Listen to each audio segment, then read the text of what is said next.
Welcome to today's lecture, everyone.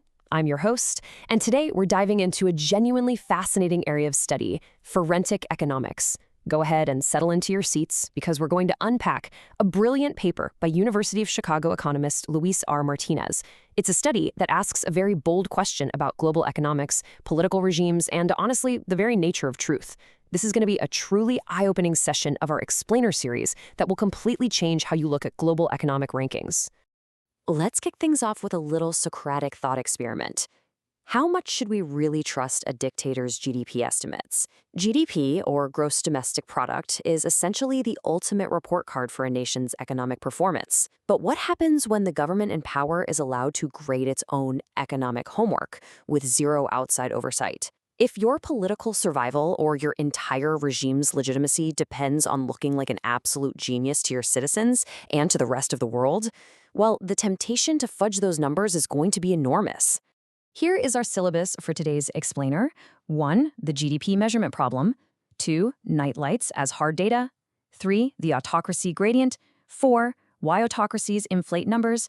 And 5. Real-world global implications. Let's jump right in. Part 1. The GDP measurement problem.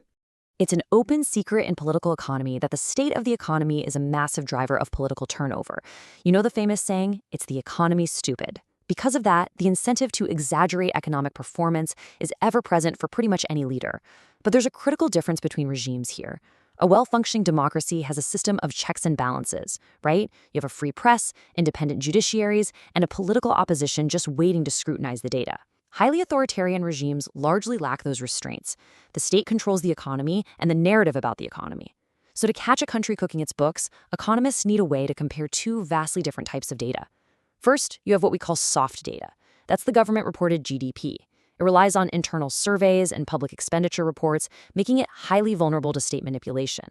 On the flip side, we have hard data. And in this study, the hard data literally comes from outer space, satellite nightlights recorded by the National Oceanic and Atmospheric Administration. Think about it. Satellites don't have political biases. You can't bribe them and you can't censor them. They simply measure luminosity on the ground. Nightlights act as this incredibly robust, tamper-proof proxy for human economic activity. More economic growth generally means more electricity consumption, which means brighter lits. Which brings us to Section 2, Nightlights as Hard Data. The methodology Martinez used is basically a massive difference-in-difference research design. He looked at an enormous panel of data covering 179 countries over a 16-year period, from 1992 to 2008. By carefully looking at how these two metrics, the reported GDP and the actual satellite luminosity, interact over time, we can start to uncover hidden behavior that governments really don't want us to see. To properly analyze this, we need to grasp a crucial concept for today's lecture, the nightlights elasticity of GDP. This right here is the core of the entire study. It's a measure determining how much reported GDP growth corresponds to the same amount of growth in nighttime light seen from space. Basically, if a country's lights get 10% brighter, how much does their officially reported GDP go up? The key identifying assumption we're working with today is that unless someone is intentionally manipulating the data, this mapping of nightlights to GDP shouldn't be systematically affected by whether a country's political institutions are democratic or authoritarian. Moving on to Section 3, the autocracy gradient. When we map all this out, a brilliant concept emerges from the data, the autocracy gradient. Our baseline of truth starts on one end with parliamentary democracies. But as we move toward more authoritarian regimes through presidential democracies, and then into civilian, military, and royal dictatorships, the elasticity jumps dramatically. What this tells us is that the exact same amount of growth in nighttime lights translates into systematically higher amounts of reported GDP growth the more authoritarian a regime gets.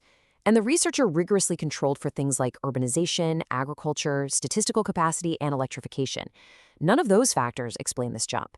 The gradient is driven by intentional data manipulation. So what's the bottom line? It's this staggering statistic, 1.3. Based on the data, the research estimates that highly authoritarian regimes inflate their yearly GDP growth by up to a factor of 1.3. That means they are overstating their economic growth by roughly 30%. If a dictatorship is genuinely growing by 10% based on its light signature from space, they are probably reporting a growth rate closer to 13%. Year over year, that compounding exaggeration creates a massive distortion of economic reality. Section 4, Why Autocracies Inflate Numbers. Okay, so if we know they're faking the data, the next logical question for any forensic economist is when and why does the statistical manipulation actually happen? The paper dives into event studies to pinpoint the specific incentives that trigger a spike in data inflation. Let's walk through them. First up, years of low actual economic growth. When a country's real economy is performing worse than the global average, dictatorships suddenly report way more GDP growth relative to their nightlights. Second, the immediate run-up to national elections.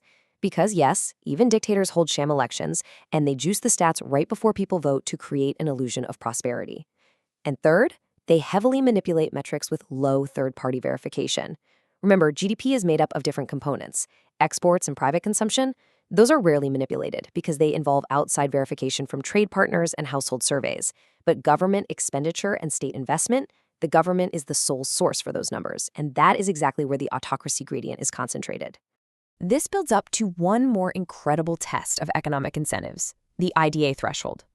The International Development Association provides foreign aid grants and subsidized loans to poor countries.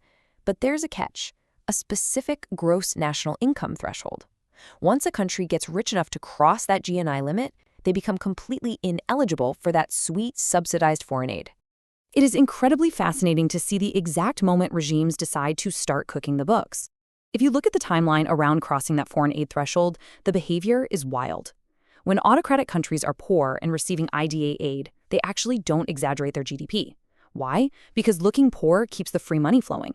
But look at what happens immediately after they cross that line and lose their foreign aid eligibility. The autocracy gradient suddenly spikes. The very second it no longer pays to look poor, they immediately start inflating their numbers to look strong to the rest of the world. It is a perfect textbook demonstration of skewed economic incentives in action. And finally, Section 5, Real-World Global Implications.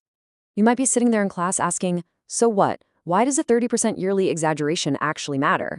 Well, when you apply this correction to compound interest across a 16-year period, it completely rewrites our understanding of recent global economic history. The real-world impact is dramatic. If you just use the raw, unadjusted World Bank data from the 90s to the 2000s, the top growing economies in the world appear to be heavily dominated by autocratic and not free nations, places like Sudan, Ethiopia, and Laos. But when the math is corrected for this manipulation bias, those authoritarian nations plummet down the global growth rankings, and free nations like Cape Verde, Estonia, Latvia, and South Korea take their rightful place at the top.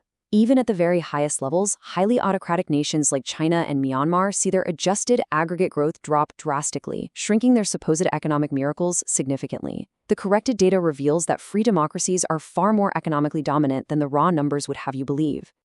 I want to wrap up today's explainer by asking you to ponder this quote from George Orwell. If liberty means anything at all, it means the right to tell people what they do not want to hear. When a government eliminates the liberty of its citizens to speak freely, it inevitably starts lying to itself and to the world about its own success. Can true, sustainable economic progress ever really be separated from the liberty of truth-telling? Think about that the next time you see a dictatorship announce a record-breaking GDP. Thank you so much for joining me for this masterclass. I hope you found it as fascinating as I did. Catch you next time.